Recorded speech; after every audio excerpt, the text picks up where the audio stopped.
Audio Jungle.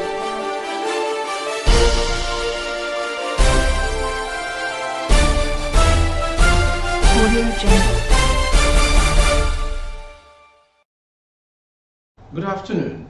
Here's the national news from BGI TV Current. I am Morire Rebila Lawal. First are the major headlines. Naira crisis, CBN authorizes use of old Naira notes. Call me to lock up banks, stores refusing old Naira notes. Governor Abiodun. Leadership tussles, hoodlums sacked Ondo Monarch from palace. 35 killed in southern Katsina attacks. And next story, armed robbers invade Ibadan community, operates with POS. And on sport, 2023 Under-20 Afghan, Agbalaka Njoku make CAF best 11. Now the news in detail. The governor of Anambra State, Professor Charles Soludo, confirmed on Monday that the Central Bank of Nigeria has asked commercial banks to dispense and accept old Naira notes as deposits. Daily Post report that Soludo, former CBN governor, made this known in a statement he posted on his social media handles. He explained that the governor of CBN, Governor Godwin Emefiele, gave the directive at the bank's committee meeting on Sunday. He added that Emefiele personally confirmed the directive to him. According to him, residents should report banks refusing to accept the old Naira notes. Commercial banks have been directed by the central bank to dispense old currency notes and also to receive the same deposit from customers. Tellers at commercial banks are to generate the code for deposits, and there is no limit to the number of times an individual or company can make deposits. The governor of the CBN gave the directive at the bank's committee meeting held on Sunday, 12th March 2023. Going on to the next story. Governor Abiodun of Ondo State has again threatened to lock up banks, stores or supermarkets that refuse to accept the old 500 Naira and 1000 Naira notes. Abiodun said he would deal with any trader or service provider that refuses to recognize the old Naira note as legal tender. To achieve this, the governor told residents of the state to call in whenever a bank or supermarket rejected the old Naira note, saying he would shut down the business center. In a video cited by a correspondent, Abiodun said, "I'm hereby sounding a note of warning to every market, trader, petrol station, banker that is refusing to hold Naira notes as legal tender. If you are reported to me, I will deal with you with the fullest extent of the law." The Supreme Court of Nigeria is the highest court of the land. The Supreme Court has ruled that the old Naira notes remain legal tender. The deadline has been moved to December 31st, 2023. Going on to the next story.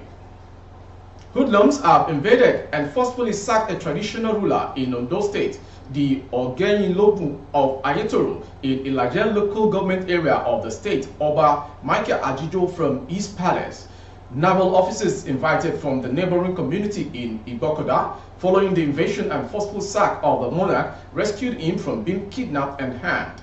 Property worth millions of naira were already and allegedly destroyed by the hoodlums, who reportedly attempted to assassinate him after removing him forcefully from the throne.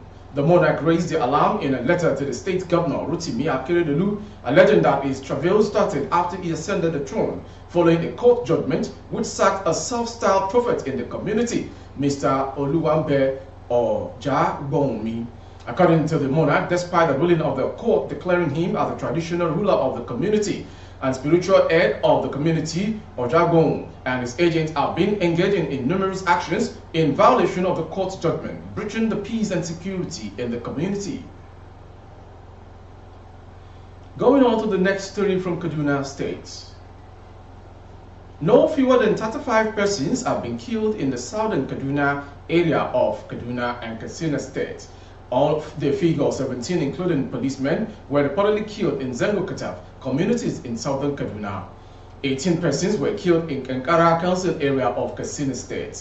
The nation learned that trouble started in Zengo-Kataf area on Thursday when a young Eda was tied to a tree and killed by some locals around Ungwa Juju.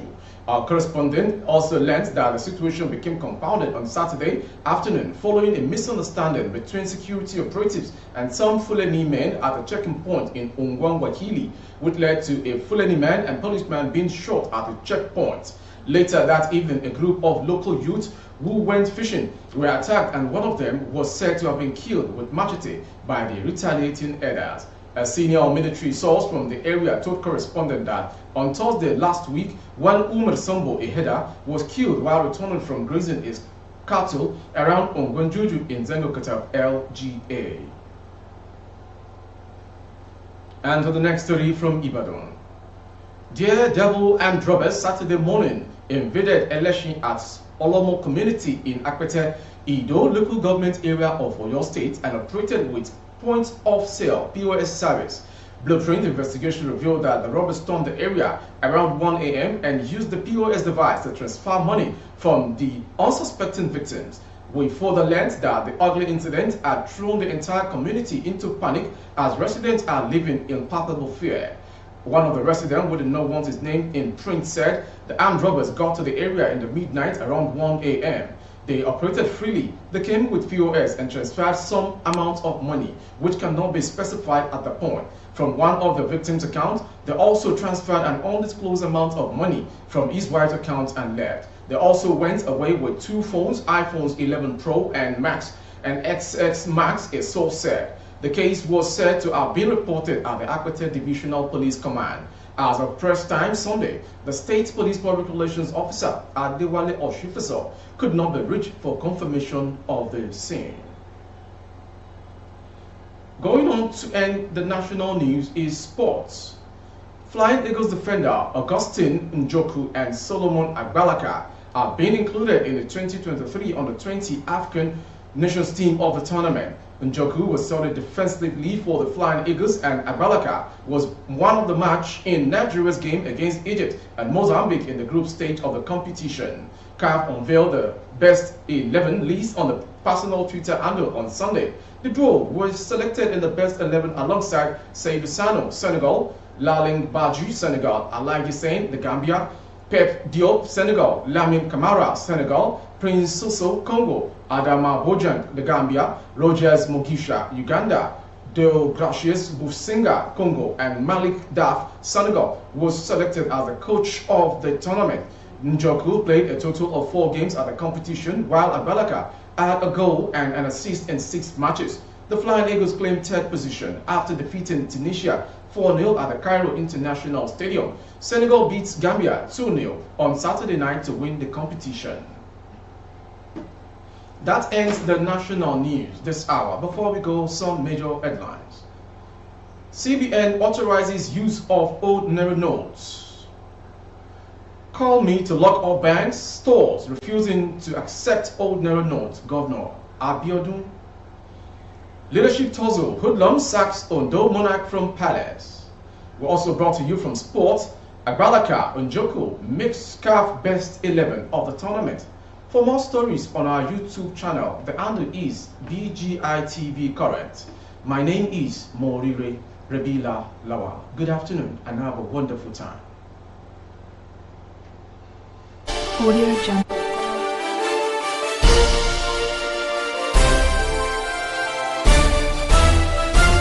Audio Jungle.